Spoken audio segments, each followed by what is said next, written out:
Welcome, everyone. I'm so happy to be moderating this conversation. So Dr. Newman reached out to me a little while back with the purpose of starting a dialogue between UA and different community stakeholders about how we can better partner and collaborate with one another. And in order to start that conversation, we really need to start by listening. I'm Mercedes Morales Alaman. I'm an assistant professor in the College of Community Health Sciences and the Institute for Rural Health Research. My work is all on community engaged CBPR, and I've been doing that for about 20 years, primarily around health promotion with Latinos. So with that, I'll go ahead and ask each of our panelists to introduce themselves. So if we can start with Karen Jones first, please. And if you can please just briefly tell us your name, title and role, organization, and any current collaborations that you have with UA. Hello, my name is Karen Jones, and I'm the clinical director at Indian Rivers Behavioral Health. We are a fully comprehensive community mental health center. If you're familiar with those around the state of Alabama, we have 3 divisions: mental illness, substance abuse, and developmental disabilities. And we have quite a large continuum of care, everything from crisis residential to residential, outpatient, inpatient. So a lot of different services, and we cover 3 counties: Tuscaloosa, Bibb, and Pickens County. And actually, I'm working very closely with Dr. Newman, and I believe Dr. Cody. I don't see her name on here, but we are working together on a planning grant that is targeting the opiate crisis, and we also include methamphetamines because that's probably the 2nd largest problem we have in the counties that we serve.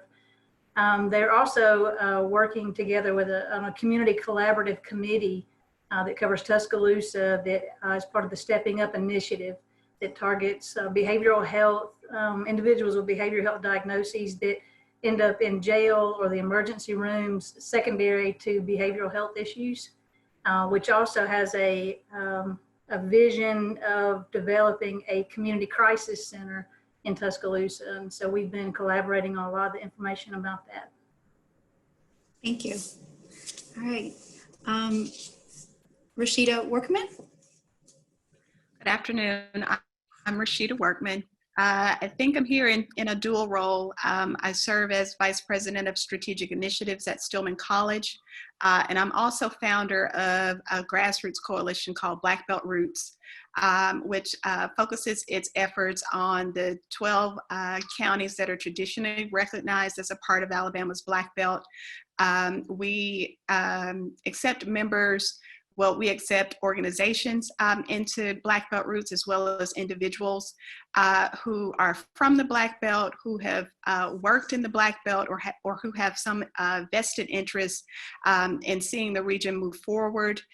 We bring all of those partners to the table to look at the challenges that are still plaguing the Black Belt, as well as highlight best practices that are emerging from within the region, as well as those that can be translated to support the work that's on the ground.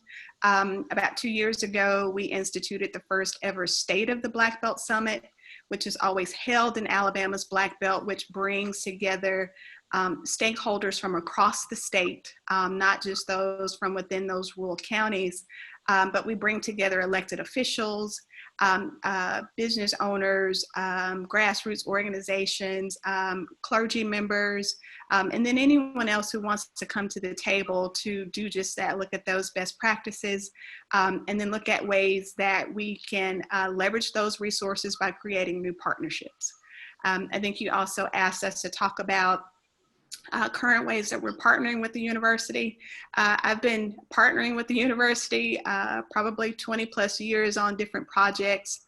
I think the ones that are currently working, I am working with Dr. Pam Foster in her new Black Belt Consortium, in which there's a small group of us that work with Pam and members of I think IRHR to look at ways that we can partner on grant applications. One of the things that we pride ourselves on in Black Belt Roots is creating an army of change agents who will be a voice for people in the community. So during our last State of the Black Belt Summit, we did not just scratch the surface on this notion of building better community relations, building better academic community relations, because that's still a problem that continuously comes up. So we had a whole session that was dedicated to, I think, what we're actually trying to do here today, or at least initiate here today. Thank you. All right. Jamie Lake. So so I'm Jamie Lake. I'm the executive director of Pride of Tuscaloosa, and we have several team members that are on the call here as well. So Pride of Tuscaloosa has been around for over 40 years. We are a drug, substance, and alcohol abuse program provider in terms of providing awareness, education, prevention programs, and those types of things. Primarily, we do that in the schools, middle schools, and high schools. It started out initially in the city and county schools of Tuscaloosa years and years ago, but we've grown and expanded over the years, and we do it in about 8 counties, Tuscaloosa and 7 other counties around the West Alabama area. And we visit with schools. We go to summer camps in some of the facilities, parks and recreation type facilities, YMCA, those types of facilities. We hold seminars and symposia throughout the year for the community to have awareness. We visit with businesses. And again, just trying to educate and put the information out there about the ills of substance abuse and those types of things. And so we're grant funded through the Alabama Department of Mental Health. And but we do partner with others. We have a small grant with the Tuscaloosa City School System, and also working to try to look and partner with the university through this initiative. We do have one of our board members who is a professor out at the university, so certainly have connections and ties there, and want to continue to expand in all of our colleges, but particularly, obviously, with the University of Alabama, with the number of young adults that are there. That would be kind of part of our target audience, just because they're, they just left high school and they're in college now. We still want to have outreach there in case we didn't catch them when they were in middle school or high school. Thank you. Let's go ahead while we troubleshoot that and go to Jennifer Camp.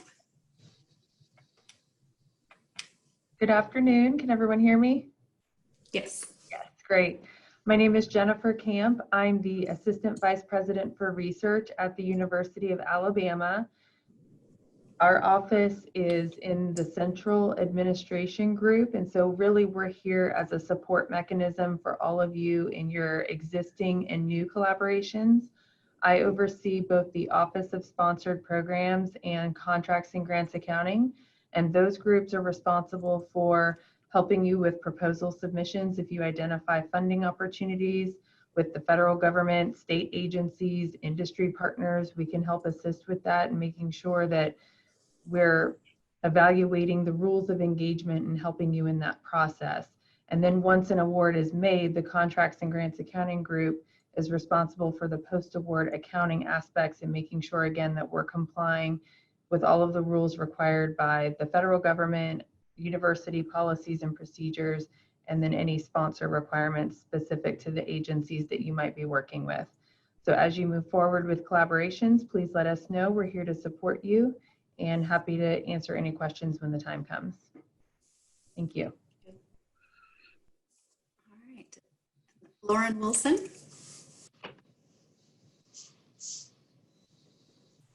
Good afternoon, everybody. Lauren Wilson, University of Alabama. Hey, Karen. I've worked with a few people, hey, Rob, on this phone call. I'm Assistant Vice President for Research, and my area is legal. So I'm the one that usually starts with putting together any of the agreements, MOUs, legality issues that come into play when we work with our off-campus partners. And as Jennifer said, Jennifer and I work very closely together. Our offices work in conjunction with each other to help work out whatever y'all need from the university and whatever our PIs need. So I wish I could get my voice to sound like Dr. Burton's too. So if anybody figures out how to do that, let me know. All right, so let's circle back to Dr. Burton and see if we're able to understand her audio now. No. I went ahead and forwarded that that dial-in number, Dr. Burton, if you can hear me. Can you hear me now? Yes. Okay. Oh, good. All right. I dialed in on the phone. I don't know what happened. Technology. Yeah.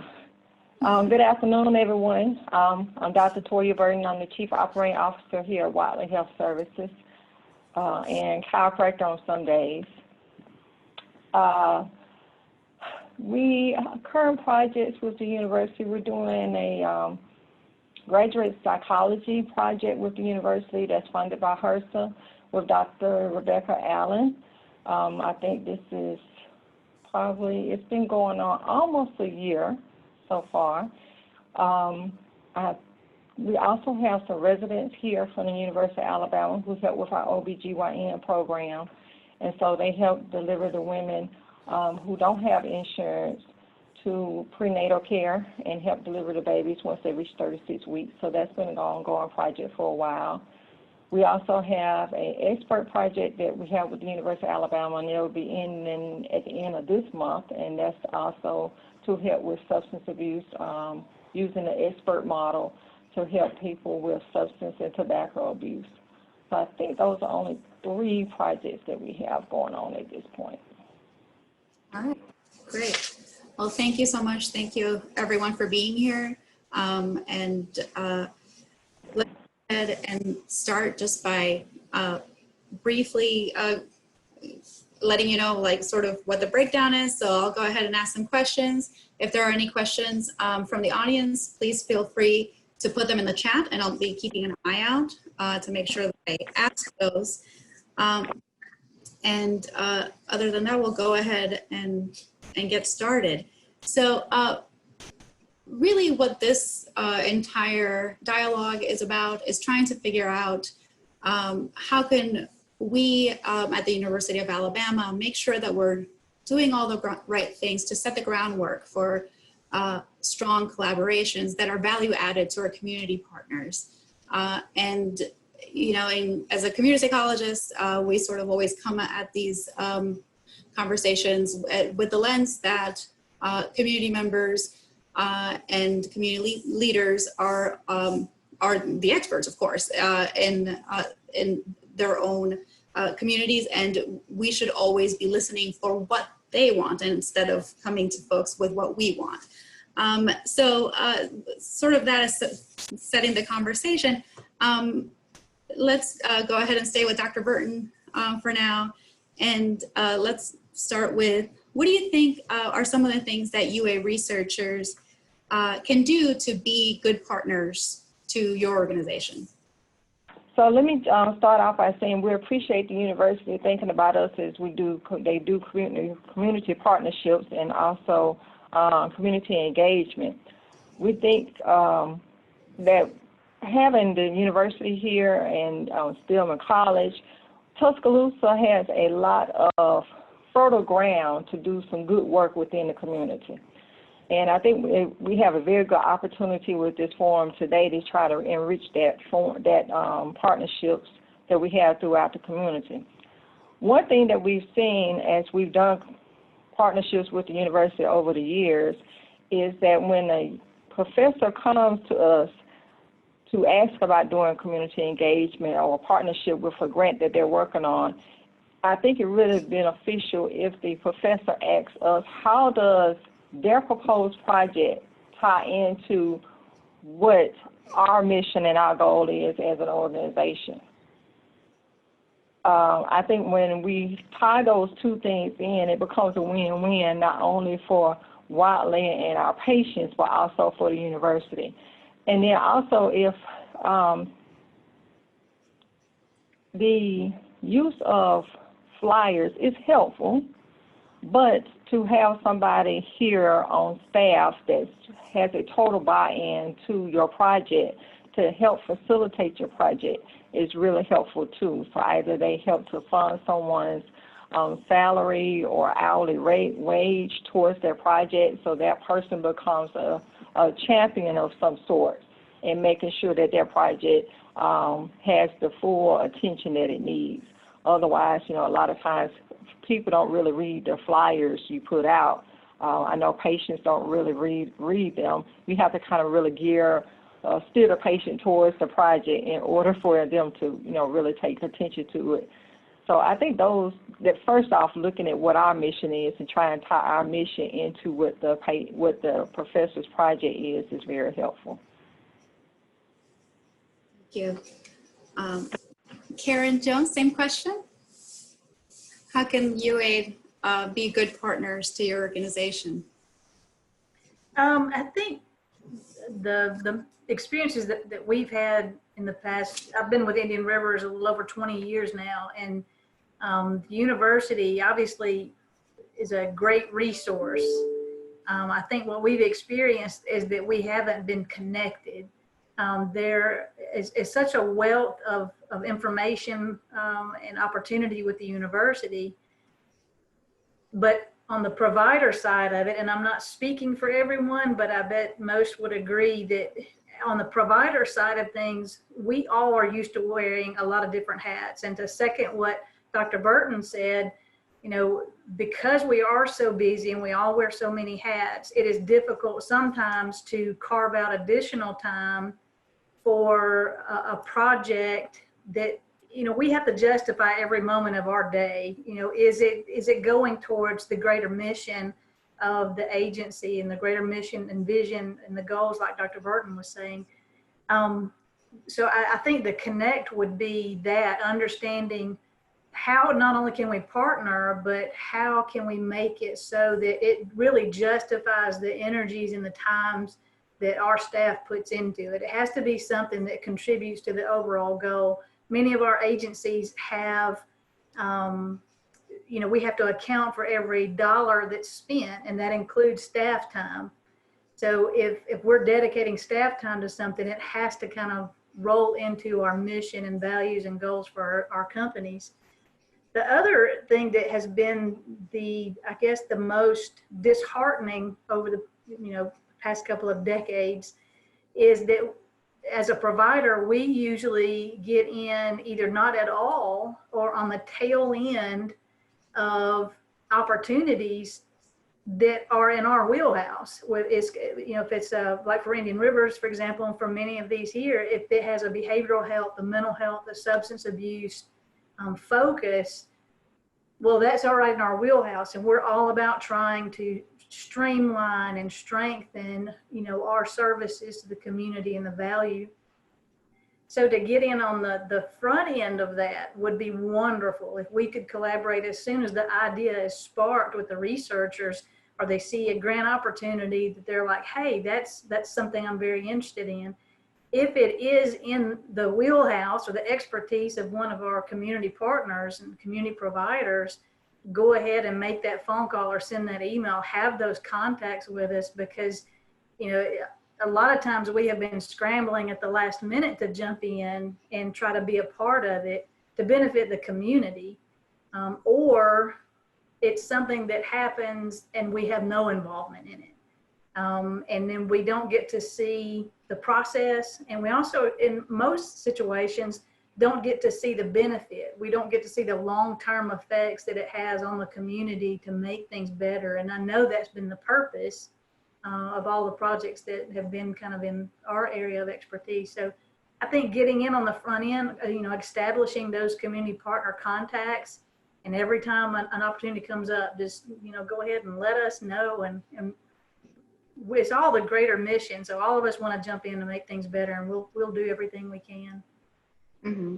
Yeah. So far it sounds like I'm hearing, like, make sure that you're dovetailing that mission so that it's not mission drift, so that it's not something that you're sort of trying to fit in, and really coming in at the beginning so that the researcher and the community partner can co-create what it is that that you're going to be doing together. And then Dr. Burton mentioned making sure that you're being thoughtful about what does that support look like. This is not necessarily about putting more work on folks that are already stretched, but can the grant mechanism itself fund that support person to be on site to do that work if that's what that requires.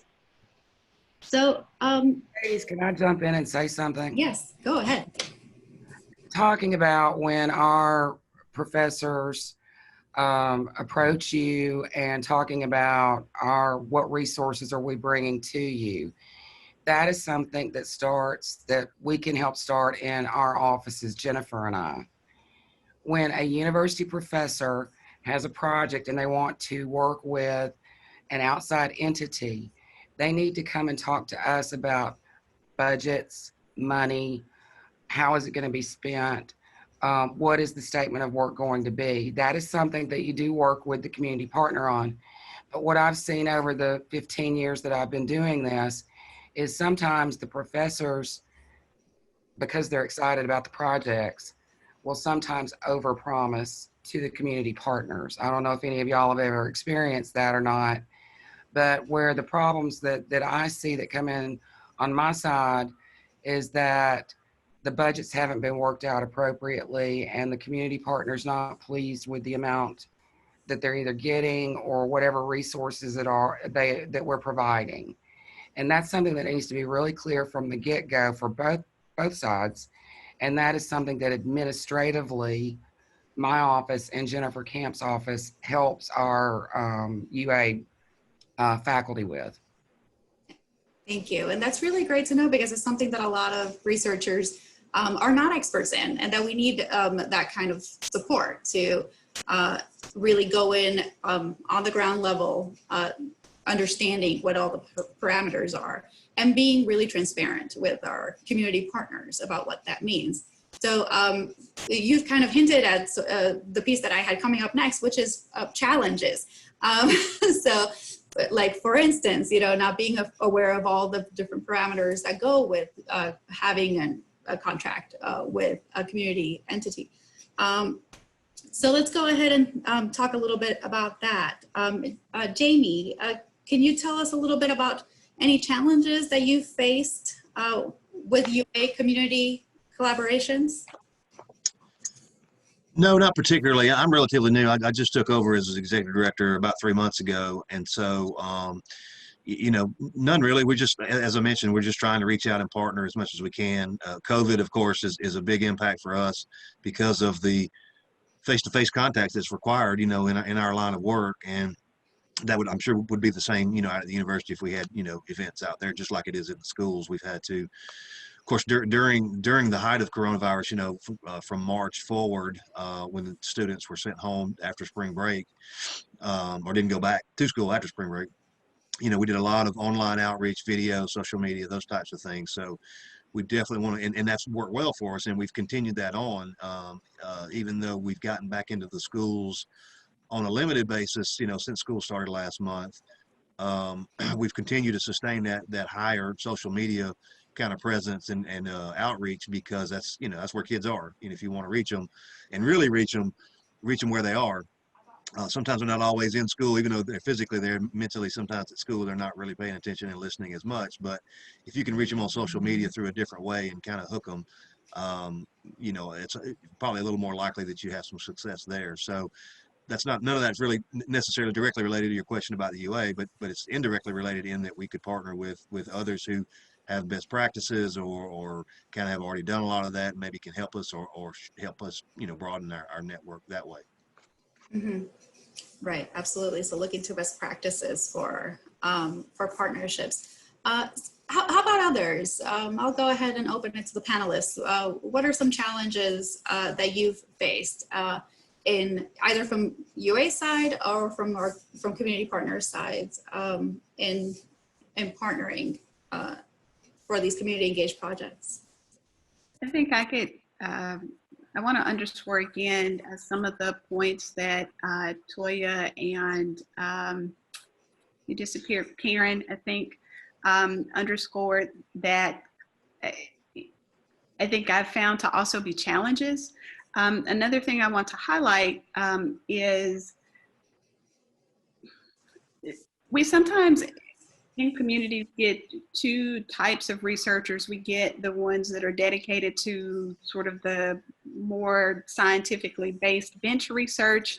They're working on cancer, they're working on, I don't know, cardiovascular disease, but there's some section in the community that they need to engage in order to complete their research. And then we do have those that are more squarely in the bucket of CBPR.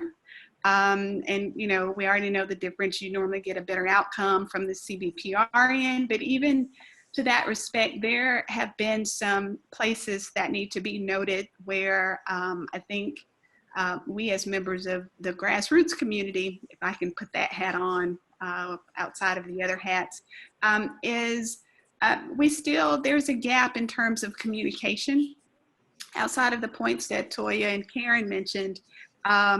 Even when we get a good academic partner who puts the grassroots folks in, you know, at least more towards the beginning of the work, there's no follow through to the end with that. And particularly right now, I think I'm focused on the dissemination piece. And I sort of scream this a lot, that folks in the community that you work with want to know the end product too. We want to know what was the result of the work you did. As a part of the last State of the Black Belt Summit, that came up again, that researchers never share their work after it's completed. And in one of my past iterations, when I was a middle and high school teacher, we had someone to come, I guess, as a part of their dissertation or some of the work, and wanted to collect, you know, some sort of sample from children in school systems. And we never heard from that person again in terms of what was found in the water or what was found from, you know, whatever else. Like, communities do need to know that. It's just very important. And when that doesn't happen, it does leave sort of a stain or a in the mouths of community members when they don't hear from you again. It's almost like they feel used. You know, it's like you started off like you were a great partner. We had someone who was written into the grant, you know, some organization that was written in, but, you know, you published a paper. There's nobody from the community that was mentioned in the paper, not even last. Like, could the name just be last? That never really happens. And so I did want to add that to the mix in terms of what's an ongoing challenge in terms of communication all the way to the end, and sort of going back to how you help communities sustain this work that you started. Like, we understand that grants run out, but it's important to have at least a conversation with folks in the community on ways that they can continue this work even if you have to leave. Mm-hmm. Thank you. That's such an important point about how as researchers, that's the most exciting piece. That's the most important part, to go back and to the community, especially, and really because you owe that back to the community, since they're so central to making this kind of work happen. So tell me a little bit about, have you seen good examples of folks sharing, disseminating their research back out to community members? What does that look like usually? I haven't seen very many, to be honest, even in my very good sort of CBPR relationships. I did work with IRHR, and there was a paper published in which, you know, the name was mentioned, and those results were disseminated back. But, you know, with all of the different academic institutions that we do find ourselves partnering with across the Black Belt, far and large, we never even get a copy of the journal that the article was published in. And I know they may be thinking like, oh, okay, well, you know, it's sort of scientific jargon and people in the community may not be interested. It really doesn't matter. I think it's just automatically owed. And so I don't have enough examples to pull from in which I could say, that there have been, X amount of projects that resulted with good dissemination. I can add to that just a little bit in that, I know as you said in your introduction that, and most of us do, we look towards not just serving our community, but making progress, positive changes, policy changes that work towards our mission and goals. It's a constant evolution of what we do and how we do it to make it better, to have better outcomes for the people that we're trying to impact. So, anything that can show trends, historical trends, current trends, or it could show, causality, something that's eye-opening that we don't have necessarily the time to collect data and analyze data to look at cause and effect or to look at trend lines. We do maybe in our own performance improvement, but not in the kinds of things that researchers can take the time to focus on. So that helps us and our community at large, across the state to be able to say, hey, look at what this says. We've got to change the way we're doing this because we're not making an impact. And I think that's, probably the goal of everyone that's involved in these projects is to make positive change. So something like that, the results can be very simple. It can be 2 indicators and that show cause and effect or trend lines and say, this is where you're going. This is where you've been. This is where you're going. And then, conversations are born from that and plans of action can be born from that. Mm-hmm. I can't speak to what Rashida was speaking of earlier. Every point that she brought up was stuff that we and Karen, that we definitely feel the same way. Definitely, Mr. Gates says he would like for, who's our CEO, he would like for us to be at the table at the time the PI is looking towards the project. And one other thing is that I would like the PI to come and visit with us. Come and visit with our organization. Don't send somebody else within your project. You're the person. You're the head person of your project. So, you take your vested interest in, if you want to see this project go to, the end, be fully funded, and get full participation and even publish, take the time to come and visit the organization that you're trying to be a community partner with. Because at the end of the day, you're the person asking us for all this data that we're trying to collect for you.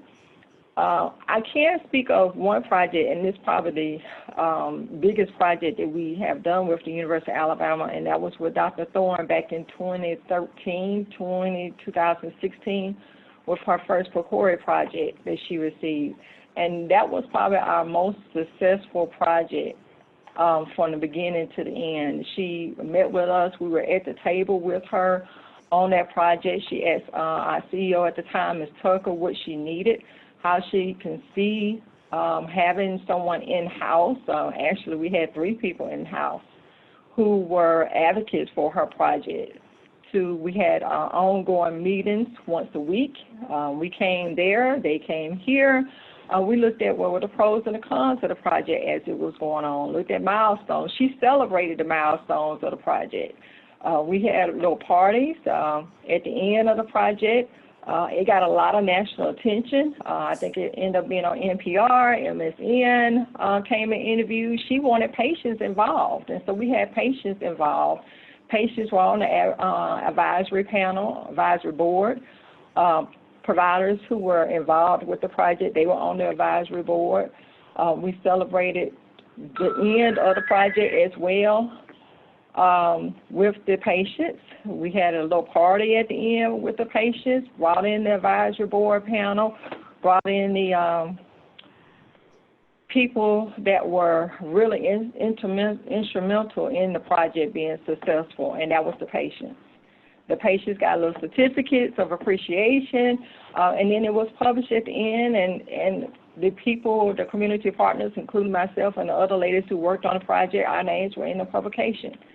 And still, that project kind of kept going with PCORI, getting more and more attention. But that was probably one of the most successful projects. since our new CEO, Mr. Gay, has come on board, anytime the University of Alabama professors have come and asked us about a project, I've always told them what he's telling us, is that we want to be at the table. We want to be at the table. These are our concerns. We had Dr. Pascal and Levi came, and they talked to us about a project that they wanted to do. And so we were in the beginning stages with them on a planning of their project, which was new.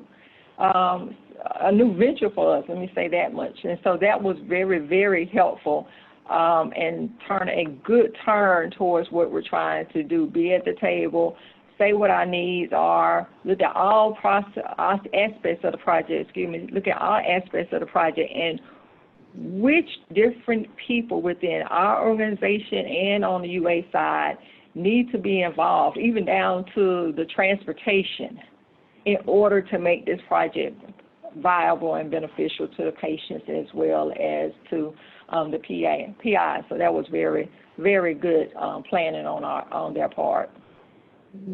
Thank you so much for sharing that example of sort of what that what a really good partnership is supposed to look like. So I want to sort of go to Jennifer and Lauren, just to get a sense of what are the things that, and you've touched on this a little bit, but what are the things that folks who are trying to work with the community don't think about that they really do need to be thinking about at the beginning before they hand you a budget and they hand you a scope of work that's already sort of ready to go in 2 days? You know, at what point do we need to be having conversations with you all, and what are the things that we need to be thinking about? Jennifer, you want me to go first, or do you want to go first? Go ahead. From my perspective, it needs to start with OSP. The PI needs to start with their specialist, because their specialist knows them. They know the work that they do. They know how to put their budgets together. They've usually worked up budgets with them before. They will remind them of any hidden, whatever a PI doesn't think about when they're talking to a third party. Oftentimes, you know, in the initial discussions, we don't need to be involved in the initial, what I call the dating phase. Do you want to go out with me? I would like to go out with you. And then here's what I'm thinking, you know. We need to be more involved in the prenuptial stage. So that's when we start putting all the little pieces together. What is the problems that I see are when we've got a PI that's either in a rush to get it done, hasn't thought it through completely, or has thought it through so completely that they have included legal terms in their statement of work, being we will give you everything, we promise you everything, it's all going to be rosy. And you know, it's not always rosy, especially with nonprofit working with another nonprofit, especially when it's a university working with an outside entity that's a nonprofit. There are certain things that we can do. There are certain things they can do. There are certain things we can't do.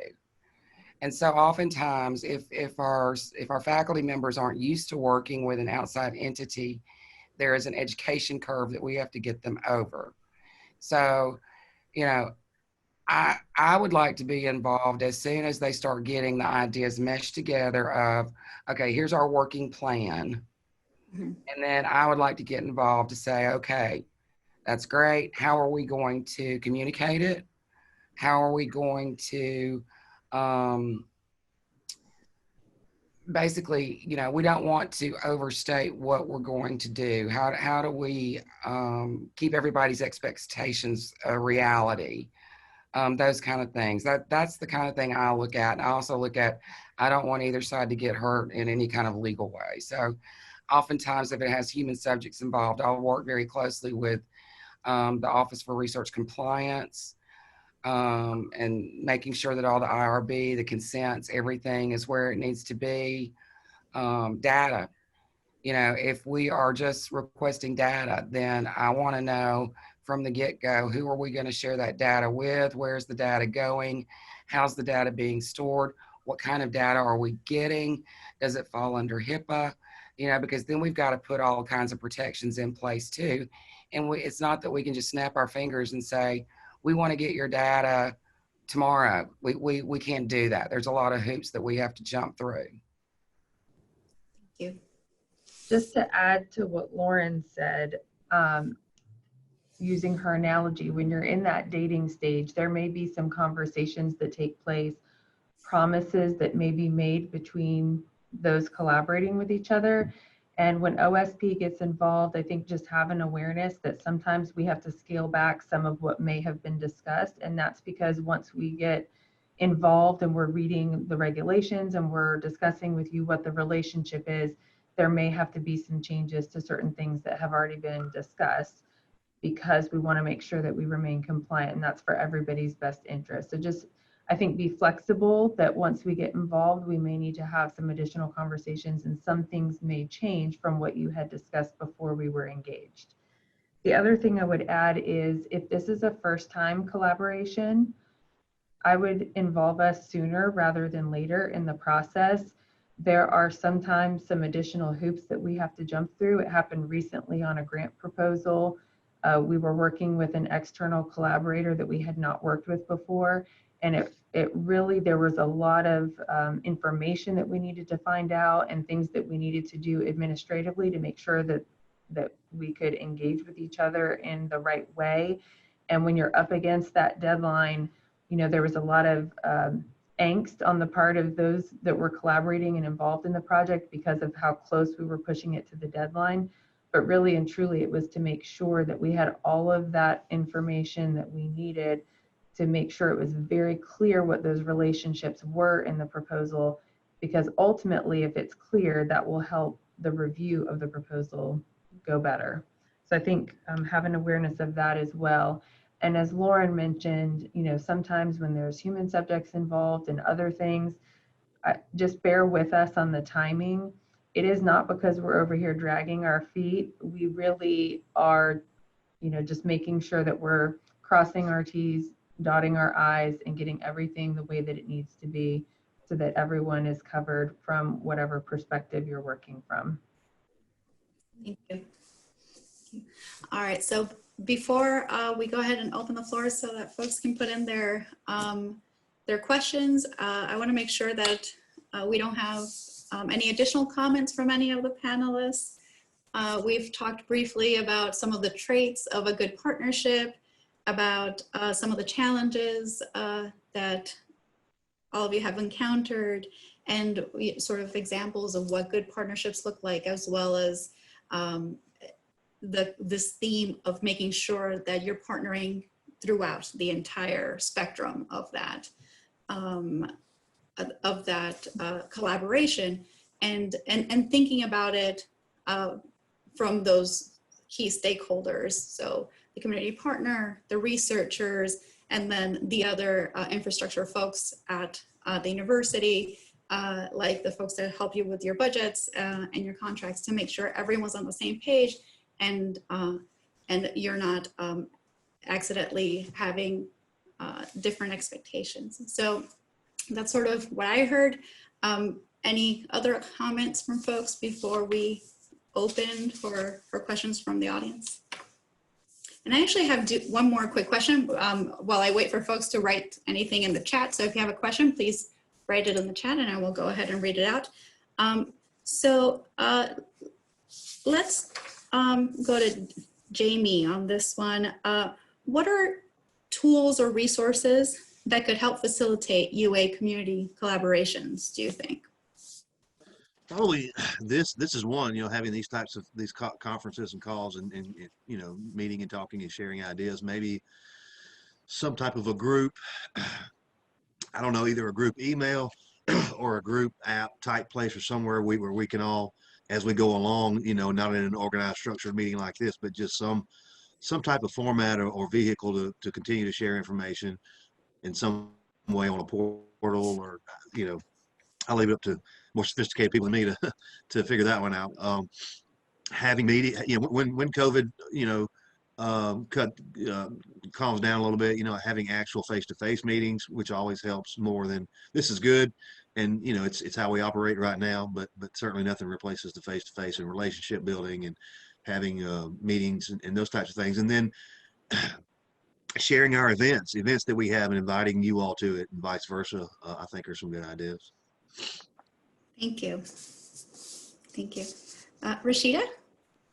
Yeah, I agree with Jamie on the more communication.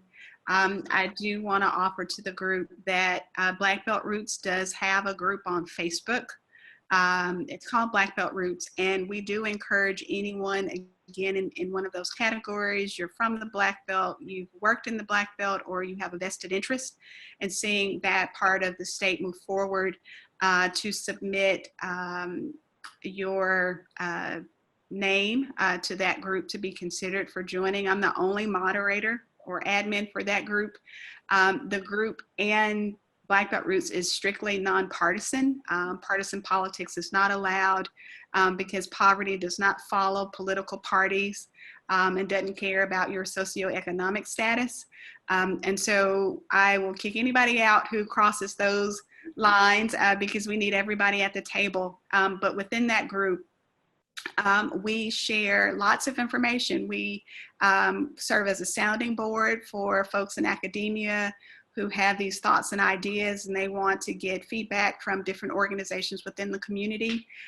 We have more than 500 different individuals and organizations who are part of this group, and it spans across all 12 counties of the Black Belt. We also post upcoming events. We have partnered with Watley. Toya's in the group, and I think some other members of her team are in the group. So when they started doing the COVID testing around the Black Belt, we would post their schedule and their flyers as an example. And so not only do we post those things that folks from academia bring to us in terms of what they're doing, we also post a lot of community events, which may encourage those in academia to become more involved in just general community events. I think the more academia is involved in what's happening in the community, the better the partnership becomes. So even outside of the research cancer study, there might be some other, like the Black Belt Folk Roots Festival that happens every year in Utah, where people come from across the country to attend. Those kinds of things I think would give those in academia a better understanding of what some of these communities are like. So you are encouraged to join that group. It's just 3 questions to answer, and then you'll be approved, and then you can post your upcoming events or challenges. You're looking for a partner. We have a lot of that going on, and people are saying, hey, I'm interested in doing X, Y, and Z. Is there anybody in this group that does X, Y, and Z or knows someone? And people are usually quick to jump in and offer support. So that's the one final thing I think I would like to offer to those that are participating today. Thank you. Can you tell me the name of the group again? Yeah, it's just Black Belt Roots. Black Belt Roots. And it comes up with a map of the 12 counties. And then it says Black Belt Roots on there, and there's a little sun coming up over the horizon. I created that myself. And so, yeah, we'd love to have you participate. We do have some colleges and universities who are already starting to participate in that, to just sort of help spread the word about what's happening. And then would also love to have you participate in the summit, because we always feature some academic community portion, and we always try to highlight CBPR from the student engaged in, because they are the next generation. So we also try to highlight the good work that students who are at these different colleges and universities are involved in. Thank you. Thank you. All right. I want to make sure that we do get to some of these questions in the chat so we can circle back around at the end to tools and resources. Dr. Nicholson here says, does the university have any list of organizations who are interested in having the university collaborate with them? Dr. Newman, I'm not aware of one. No. Right, that's a short answer. I'm not aware. Yeah, I'm not aware of one either. I think that would be a good idea for IRHR perhaps and ALRI to To collaborate. work together, yeah, we can work together in creating something like that. Mhm. And if ever there's a question about whether or not we do have an existing relationship with someone, that is something, if you contact our office, we can look it up in our system and see if we have any existing collaborations as far as contractual go. If someone was interested in engaging, we at least would know if we've engaged prior to the existing interest. Thank you. Then Dr. Newman asked, is there a good way to connect with all of you community partners? And are there particular times of the year that you're bombarded with requests? So we can go ahead and start with Karen on that one. Probably the easiest way to catch me is by email, because I can check my email from my phone wherever I go. And, we serve 3 counties, but, I'm all over the place. And as far as the time of the year, probably not really for collaborating or partnering on research or grant opportunities. It's more about internships and placements. It would be in Mm-hmm. there's always placements for the fall. Usually the students wait till the last minute to reach out, and it's very difficult to place that many people at the last minute. Mm-hmm. But email is the best, and I can share my email here. I don't mind. Yeah. Thank you. We do also care about being bombarded with placements. Well, that does happen. It's very difficult to accommodate, and we want to. Workforce capacity is a huge problem in healthcare in general, but in behavioral health, I'll speak from my own house, but healthcare in general. So, that's one thing we look at, it is the hope for recruits. And I'm sure that anyone that works like with grassroots or with Maud Watley and Indian Rivers is in that same field, I guess you could say, is that there's no education like what we do from day to day, because our staff, Maud Watley's staff, and I'm sure the grassroots folks, that it's working miracles every day. It's making something out of nothing. And the individuals that we serve and all those capacities, there's a lot of people that don't understand those kind of struggles. They don't see it from day to day, and it will change you. And the researchers, I agree with them coming down and visiting and spending some time, because it changes your perspective a little bit. You become much more, I guess, engaged in that mission and then that final vision for what you're going to do. So we try to place as many as we can for students, for future recruits, for getting a great education, putting them through the fire before they decide exactly what they want to do for a living, because not everybody's cut out to do this. And you don't want to get them hired and they figure that out 3 weeks after they've been hired. Mm-hmm. All right. So thank you. Dr. Burton, your thoughts on the best ways to connect with you and any particular times of the year that are busy with folks trying to get partnerships off the ground?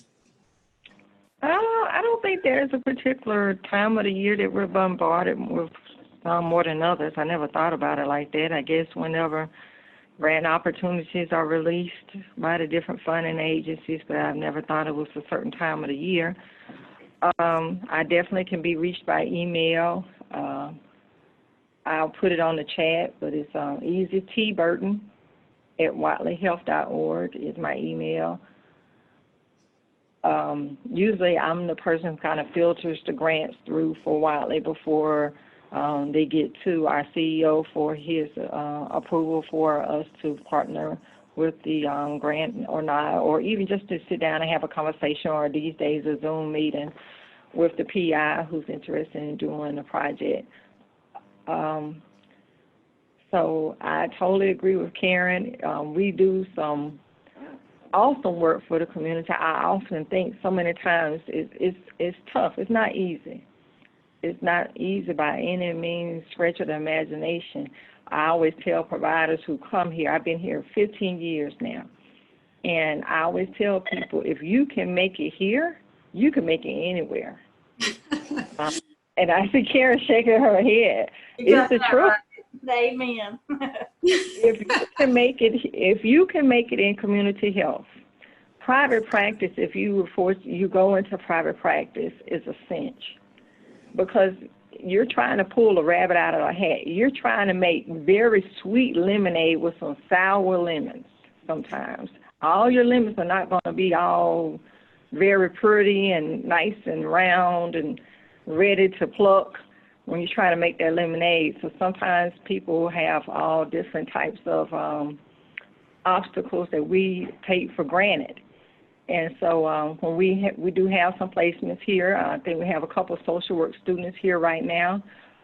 Sometimes we have, like I said, we do have residents here, and we're thankful for them. I think that's a beautiful relationship right there, because we have a lot of women who are Hispanic who don't understand sometimes the need of good prenatal care.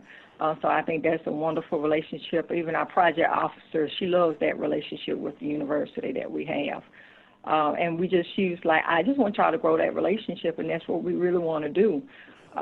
So just always, if you have a grant or a project that you want to try to partner with, just, reach out to me. I don't mind. We don't mind talking to you at all. And, sometimes we'll think of something that you haven't thought about with your project, and vice versa. You all will think of something after visiting with us with your project, and we can make it a beautiful thing.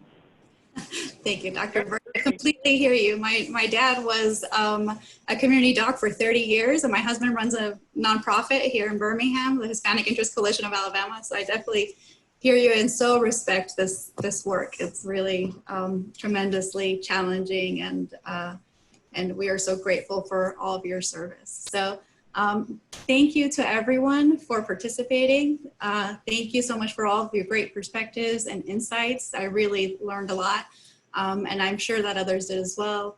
And thank you to all of our audience for logging in. So Dr. Newman, did you want to say anything else as we wrap up? I just also want to thank our panelists and for everyone for coming in.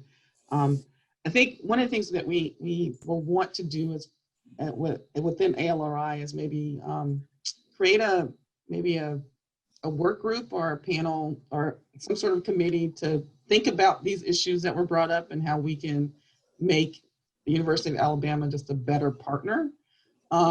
Maybe putting together a list of best practices, maybe also thinking about this list of community partners that was brought up.